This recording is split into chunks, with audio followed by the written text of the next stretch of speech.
Michel Drucker, bonjour, bienvenue à Salut Bonjour. Bonjour. 50 ans à peu près d'expérience dans les médias. Oui, Grand amoureux du Québec. On connaît la Ouais. place que vous avez fait aux artistes du Québec chez vous en France. C'est un honneur de vous recevoir à cette émission. J'ai toujours dit aux confrères qui m'interrogent que mon deuxième pays, c'est le C'est le Québec. Québec. Je venais ici il y a 50 ans. Oui. Je venais ici en 64-65.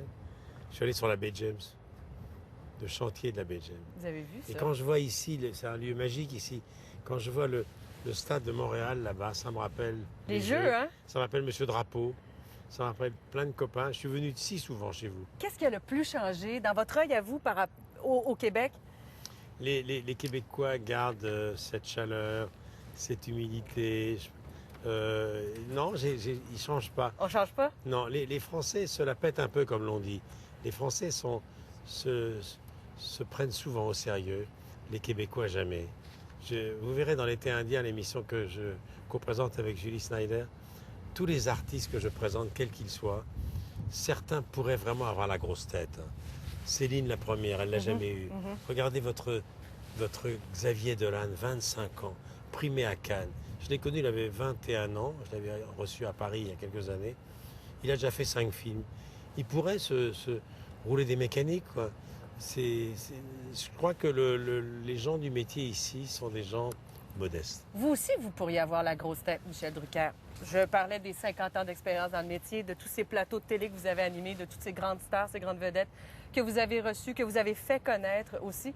Et vous tenez encore à faire de la télé, prendre des risques. C'est un risque, cette émission, Oui. L'été indien, Gros. Québec, Ouais, France, ouais. co-animé.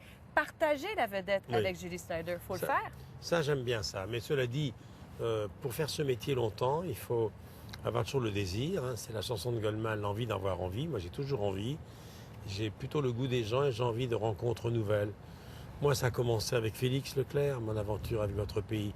Puis maintenant, c'est Xavier Dolan qui a 25 ans. Entre-temps, il y a eu 2 générations. Il y a eu Arcan, il y a eu Charlebois, il y a eu tellement de gens, il y a eu Vigneault. Et puis, il y a aussi des rencontres avec des gens peu célèbres. Moi, je suis allé aux îles de la Madeleine il y a 3 mois sur la banquise, voir les phoques et les blanchons avec Bruel. J'ai rencontré des gens incroyables. Voilà, la rencontre des Madelinots. Puisque les vacances arrivent, il y a beaucoup de Québécois qui ne connaissent peut-être encore les îles de la Madeleine. Allez-y, c'est le premier paysage qu'a découvert Jacques Cartier en arrivant. Ouais. Vous pourriez avoir une résidence ici? Oui, ah oui. Vous y passez des fois? Ah, dans les Laurentides, pas loin de Morenheim, pas loin de la première maison de Robert Charlebois. Il y a une demi-heure du centre de Montréal. Bien sûr, je pourrais venir ici. Parce que on respire, c'est 4 fois grand comme la France. Vous êtes 8 millions seulement. Mais 8 millions qui se battent pour défendre une culture qui est la nôtre, une langue qui est la nôtre, aux portes du genre américain. Moi, je suis épaté depuis 50 ans de voir que vous défendez presque plus et mieux que nous notre culture parfois. La langue française. Oui, absolument. Ouais. Et ça me bouleverse vraiment. L'équipe de l'émission Accès illimité s'est rendue chez vous, vraiment en Provence, dans votre maison. Puis on vous a vu, le rapport aussi que vous avez avec les fans, avec les gens qui achètent vos livres, les gens qui vous suivent, les gens dans le village. Il n'y a pas de grosse tête pour vous, il n'y a pas... Moi, je ne suis pas né, je ne suis pas parisien. Proche des gens. Est-ce que, par exemple, la célébrité vous a déjà pesé en France, puis vous retrouvez un calme ici? Moi, je suis arrivé tellement jeune dans ce métier, parce que dans une autre vie, j'en parlais avec un de vos confrères tout à l'heure, j'ai fait 5 Coupes du Monde, puisqu'on est en plein Coupe du Monde en ce moment au Brésil. Donc moi, j'ai vécu déjà plusieurs vies, mais j'ai été dans un milieu qui était très loin des paillettes, très loin de tout ce qui brille. Moi, je suis un Français de sang mêlé, je viens de l'Europe de l'Est, ma mère était viennoise, mon père était roumain. Mes parents sont arrivés dans les années 30. Ils ont adoré la France. Mon père est naturalisé en 37. Il nous a appris l'humilité et à rester calme. Donc moi, c'est pas ce qui brille qui m'impressionne le plus. Donc je suis resté très très calme face à les célébrités. Moi, je reçois des gens célèbres toutes les semaines depuis 50 ans. Mais quand je rentre chez moi, je ne vois pas de gens célèbres. C'est comme si vous demandiez à un médecin de passer la soirée avec ses malades. Or moi, je soigne des grands malades, parce que la plupart des artistes de ce métier sont des grands malades. Pour faire ce métier, il faut être un peu barge. Hein. Et c'est un écosystème. Un peu instable. Ah oui, c'est un écosystème pour faire ce jeu de mots. Ils ont un peu un ego surdimensionné. Non, moi je suis resté très à ma place, parce qu'il y a des choses plus importantes que la télévision et que la chanson. J'adore ce métier.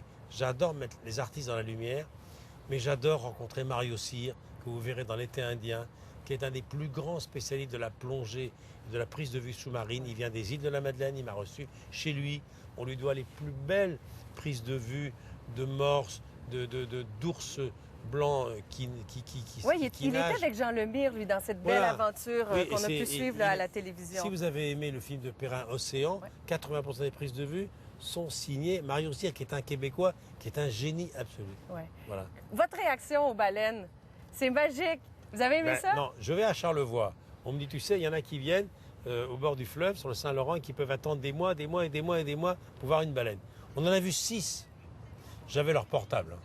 Vous avez appelé avant. Je les ai appelés en arrivant. Et puis Julie Snyder, quand elle décide de faire un show de TV, incapable. Et Julie Schneider avait exactement l'adresse mail de chaque baleine. Vous savez que Julie n'a peur de rien. Elle m'avait dit, tu viens là. Elle m'a pris au sortir de l'avion. Je n'ai même pas eu le temps de réagir. 3 heures après, j'étais au milieu des baleines. C'est quand même extraordinaire. Ce duo Drucker-Snyder risque de faire des flamèches. Écoutez, comment vous allez vous compléter? Écoutez, Julie, je l'ai rencontrée il y a une quinzaine d'années. Ouais. Elle est venue sur mon plateau. Elle m'a embrassé sur la bouche. Elle m'a renversé devant 5 millions de gens. La glace était rompue. On avait fait le plus dur. Non, mais Julie, c'est un extraterrestre. Vous avez chez vous une animatrice qui ne ressemble à aucune autre, qui est une extraterrestre. Vous auriez pu avoir peur, cependant, je crois qu'elle n'a pas dormi depuis 10 ans. Mais c'est un personnage hors norme. J'ai adoré présenter avec elle. Je la connais par cœur. On est sur des registres différents. Elle est folle au bon sens du terme. Elle a une folie créatrice, Julie. Et c'est vrai que quand elle est venue en France, ça a déménagé. Hein. Et puis on a surtout en commun Céline Dion, René Angélil. Voilà, on a des habits. On n'a pas besoin de répéter beaucoup avec elle. Elle va très très vite dans sa tête, elle est rapide. Et puis elle ose tout, quoi. Elle ose tout. On dit souvent que faire la télé en France, faire la télé au Québec, c'est vraiment différent. On est très bons, nous, dans le direct. Regardez une émission comme Salut, bonjour, ça se fait en direct, on n'a pas peur, on se promène entre le toit. Et on nous dit souvent que ce ne serait pas possible de faire ça en France. Il n'y a pas beaucoup de direct en France, ni aux États-Unis. Hein. Là, vous êtes des heures et des heures en direct. Je trouve ça assez fascinant.